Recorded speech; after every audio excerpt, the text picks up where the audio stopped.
Most of the compositions that we have discussed so far or learned so far have got a very specific way of expression. When we talk about Tyagaraja, Samasasri, or their contemporaries like Dikshitar or Vasudevachari, anybody for that matter, they have got their special way of expressing their divinity or their feeling towards the divine. That's the bhakti cult, and we can actually call that particular era as a bhakti cult because the bhakti was the main target. And later on, when you see the transition kind of a thing from one composer to another composer, we have got a lot of other aspects of life being added to it, like Shringara Rasa or Hasya Rasa. You have a lot of compositions wherein we talk about the Nritya Rasa, we talk about the Shringara Rasa and all those stuff. But the base for any composer, any Wagayakara is the bhakti. And when we especially talk about Tyagaraja and one particular composition which is called Teliyaleru Rama, which is what we are going to do today, it clearly explains the bhakti rasa, the divine himself is what Tyagaraja talks about. People do a lot kind of a materialistic spiritual activities in order to reach the divine or in order to get moksha. But then the best way to reach moksha or reach divinity is the bhakti, is what he says. And he clearly mentions that people are not able to understand that a basic subtle thing. The true bhakti would lead you to the divine, and the divine is always with you. That's the basic funda what Tyagaraja always had in his mind, and that's what he's going to give us in this particular composition as well that we're going to do today. Let's right away get into a composition called Teliyaleru Rama Bhakti Margamu in Dhenuka set to Aditalam.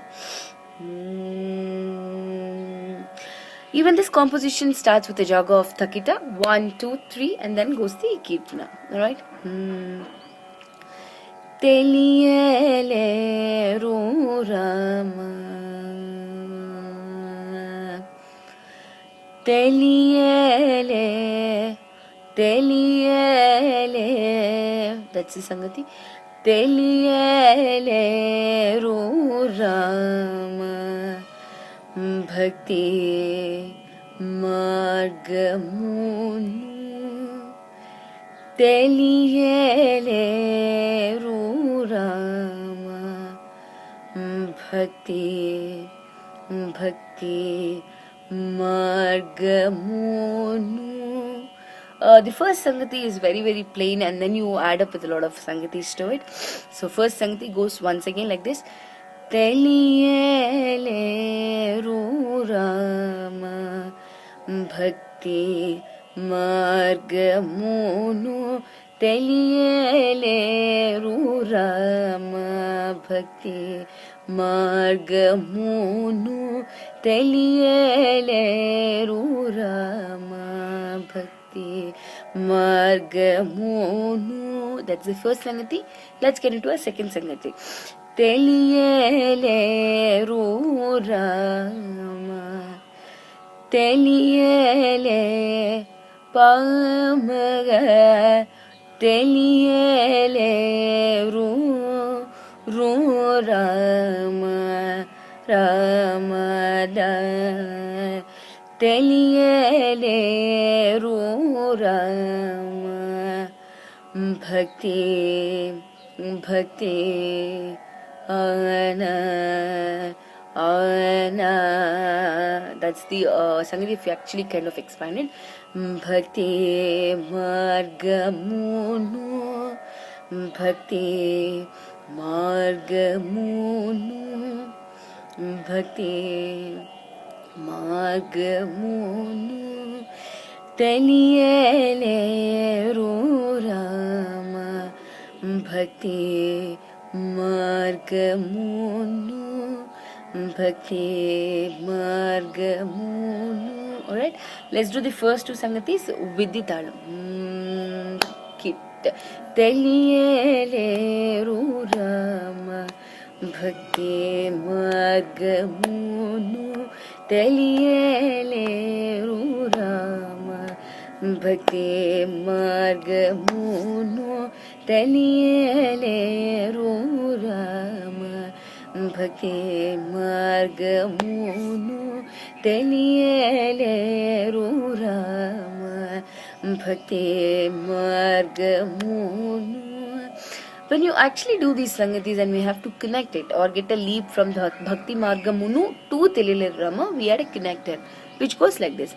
Teliyele Rama Bhakti Marga Munu Bhakti. Otherwise, it was a plain note. Bhakti Marga Munu. That's a plain note. But when you go with the connector, Bhakti Marga Munu Teliyele Rama Bhakti Marga Munu Teliyele Rama. Even you can. This is another addition Sangati that I did. Rama, Rama is what we have been doing. Teliyele Rama. This is what we have been doing. You can as well do this or add this Sangati. Teliyele Rama. Teliyele Rama. Rama. Rama Bhakti Marga Munu Teliyele Rama Bhakti Marga Munu Teliyele Rama Bhakti Marga Munu Teliyele Rama Bhakti Marga Munu. This connector is used when we actually go to a fourth Sangati. Bhakti Marga Munu Bhakti Marga Munu. That's the fourth. Bhakti Marga is same. Bhakti Marga Munu Teliyele Rama Bhakti Marga Munu Teliyele Rama Bhakti Marga Munu Teliyele Rama Bhakti Marga Munu. Right? Let's get into the next Sangati. Teliyele Rama Bhakti Marga Munu Bhakti Marga Munu Teliyele Rama Bhakti Marga Munu Teliyele Rama Bhakti Marga Munu Teliyele Rama Bhakti Marga Munu. Alright, let's get into the next Sangati. Teliyele Rama Bhakti Marga Munu.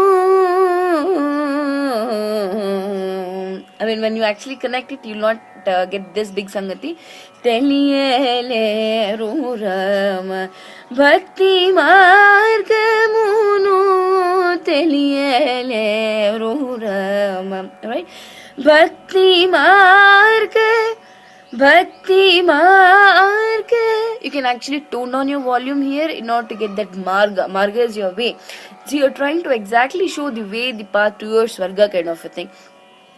Bhakti Marga Munu Teliyele Rama Bhakti Marga Munu Teliyele Rama Bhakti Marga Munu Teliyele Rama Bhakti Marga Munu Teliyele Rama. This is the last Sangati. Rama Rama Bhakti Marga Munu Rama Bhakti Marga Munu. You can actually stop it the way you want. You guys have to bear with my terrible voice and throat infection that I'm undergoing through. So try to get that feel in your volume when you actually sing this song, because it's one of the favorite or one of my most lovable kirtanas. So let's do the Pallavi completely at a stretch. I might do a little more of a variations in the Sangatis when I'm doing this Pallavi. Please try to understand the intricate Sangatis, if any, involved when I'm doing the Pallavi, all one at a time.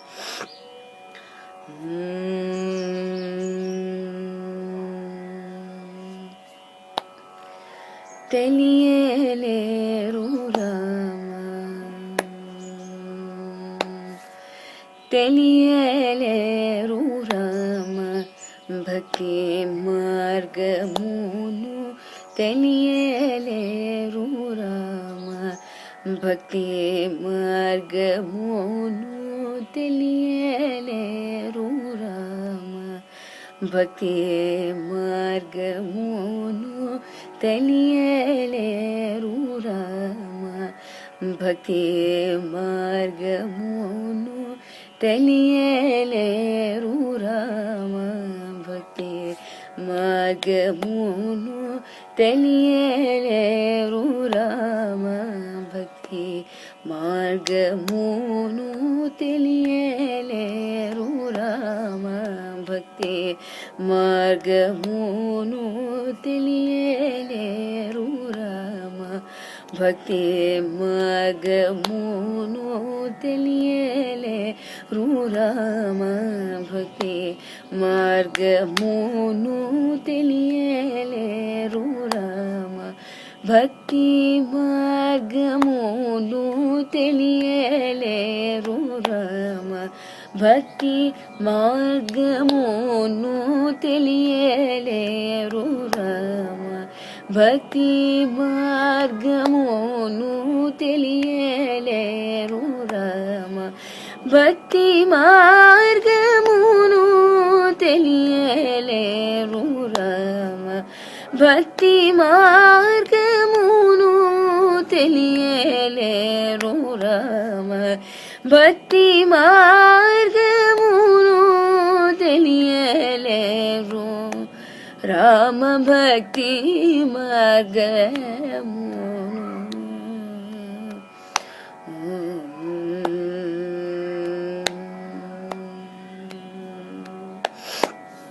This is the Pallavi. Let's take down the Anupallavi. ఇలనంతట తిరుగుచును కలువరించెదరు గాని, ఇలనంతట తిరుగుచును కలువరించెదరు గాని. What is the meaning of this phrase? It's wonderfully said. Ilanantata. Ila is not just the house. It's a world. You can consider it as a world. Ilanantata tiruguchunu. People wander around the world in the name of pilgrim, or they just go out saying that we want to go to this particular temple or that particular temple, this god and that god. People do that, do those lot of pilgrimages, and always think kaluvarinchadaru is like they always think about the Lord. Kani, there's a clause there, but so that's how Tyagaraja is saying people actually wander around the world, but they don't understand the real mark of bhakti. Very, very simply said. Let's do the Anupallavi. ఇలనంతట